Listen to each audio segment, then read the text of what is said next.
American president Donald ട്രംപുമായുള്ള നിർണായക കൂടിക്കാഴ്ചയ്ക്കായി പ്രധാനമന്ത്രി Narendra Modi വാഷിംഗ്ടണിലെത്തി.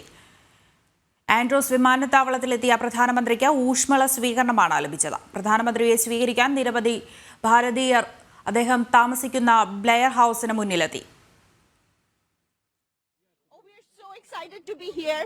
We have people who are on crutches and they've braved this great winter and the snow. Modi ji, We're so excited to welcome Modi ji to America.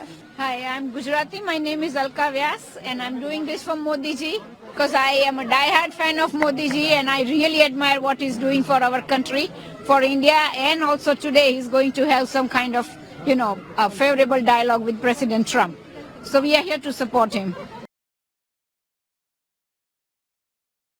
വിശദാംശങ്ങളുമായി international ഡെസ്കിൽ നിന്ന് ഐസൻ ജോസ് ചേരുന്നുണ്ട്. ഐസൻ, Trump പ്രസിഡന്റായ ശേഷം ആദ്യമായാണ് പ്രധാനമന്ത്രി ഇന്ന് അമേരിക്കയിലെത്തിയിരിക്കുന്നത്. ഏറെ നിർണായക ചർച്ചകളും ഇന്ന് നടക്കാൻ സാധ്യതയുണ്ട്. ചർച്ചയിൽ എന്തൊക്കെ വിഷയങ്ങളാവാം വരാൻ സാധ്യത?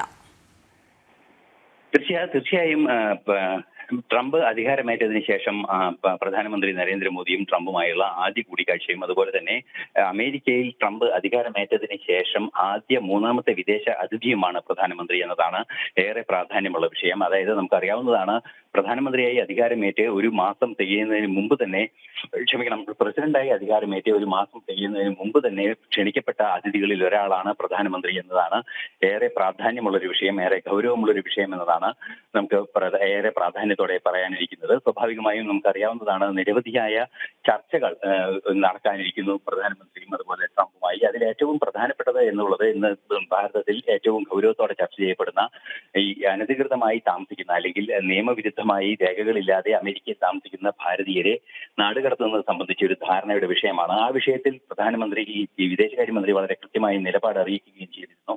അത്തരത്തിൽ അനധികൃതമായി താമസിക്കുന്നവരുണ്ടെങ്കിൽ തിരിച്ചു കൊണ്ടുവരുന്നതിനുള്ള നടപടികൾ സ്വീകരിക്കാൻ തയ്യാറാണെന്ന നിലപാട് നേരത്തെ തന്നെ അറിയിക്കുകയും ചെയ്തിരുന്നു. ഇതിന്റെ തുടർ ചർച്ചകൾ ഇന്ന് ഉണ്ടാകുമെന്ന് പ്രതീക്ഷ വളരെ കൃത്യമായുണ്ട്. അതുപോലെ തന്നെ അന്താരാഷ്ട്ര തലത്തിൽ നിരവധിയായ നിലപാടുകൾ സ്വീകരിക്കാൻ ഭാരതത്തിന് നീക്കങ്ങളുണ്ട്. നമുക്കറിയാവുന്നതാണ്, ഇപ്പോൾ യുക്രൈൻ സംഭവത്തിൽ ട്രംപിന്റെ ഇടപെടൽ ഉണ്ടായിരിക്കുന്നു. ട്രംപ് യുക്രൈൻ പ്രസിഡന്റും അതുപോലെ തന്നെ റഷ്യൻ പ്രസിഡന്റുമായി ഫോണിൽ സംസാരിച്ചു എന്നൊരു വാർത്ത കൂടി ഇപ്പോൾ നമുക്ക് പുറത്തു വരുന്നുണ്ട്. ഈ വാർത്തയുടെ കൂടി പശ്ചാത്തലത്തിൽ പരിശോധിക്കുമ്പോഴാണ് ഈ വിഷയത്തിൽ നേരത്തെ നരേന്ദ്രമോദിയും ഇടപെട്ടിരുന്നു എന്ന യാഥാർത്ഥ്യം കൂടി നമുക്ക് തിരിച്ചറിയേണ്ടതുള്ളത്. ഈ വിഷയത്തിൽ ഇടപെടാനും ഈ പ്രശ്നം പരിഹരിക്കാനും പ്രതിജ്ഞാബദ്ധരാണ് എന്ന് നരേന്ദ്രമോദിയും അറിയിച്ചിരുന്നു. അതുപോലെ ആ രണ്ട് നേതാക്കളും ഒരേ ആവശ്യം തന്നെ മുന്നോട്ട് വയ്ക്കുകയും യുക്രൈൻ സമാധാനം പുനഃസ്ഥാപിക്കാനുള്ള നീക്കങ്ങൾ നടത്തുകയും ചെയ്യുക കൂടി ചെയ്യുന്ന പശ്ചാത്തലത്തിലാണ് പ്രധാനമന്ത്രിയും ഡൊണാൾഡ് ട്രംപും കൂടിക്കാഴ്ച നടത്തുന്നത് എന്നതും ഏറെ ഗൗരവമർഹിക്കുന്ന ഒരു വിഷയമാണ്. അത് അന്താരാഷ്ട്ര പ്രസക്തമായ വിഷയമാണ്. പിന്നീട് ഭാരതത്തെ സംബന്ധിച്ചിടത്തോളം നിരവധി ഉഭയകക്ഷി ചർച്ചകൾ നടക്കാനുള്ള സാധ്യതയുണ്ട്.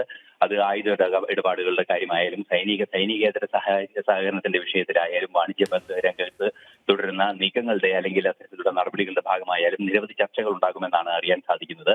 തീർച്ചയായും പ്രധാനമന്ത്രി നരേന്ദ്രമോദിയുടെ ഏത് വിദേശ സന്ദർശനത്തിലും സ്വാഭാവികമായും ഇന്ത്യൻ സമൂഹവുമായി കൂടിക്കാഴ്ച നടത്തുന്ന ഒരു പതിവും അദ്ദേഹത്തിനുണ്ട്. അത്തരം സംഭവങ്ങളും ഉണ്ടാകാം എന്ന റിപ്പോർട്ടുകളും ഇപ്പോൾ പുറത്തു വരുന്നുണ്ട്.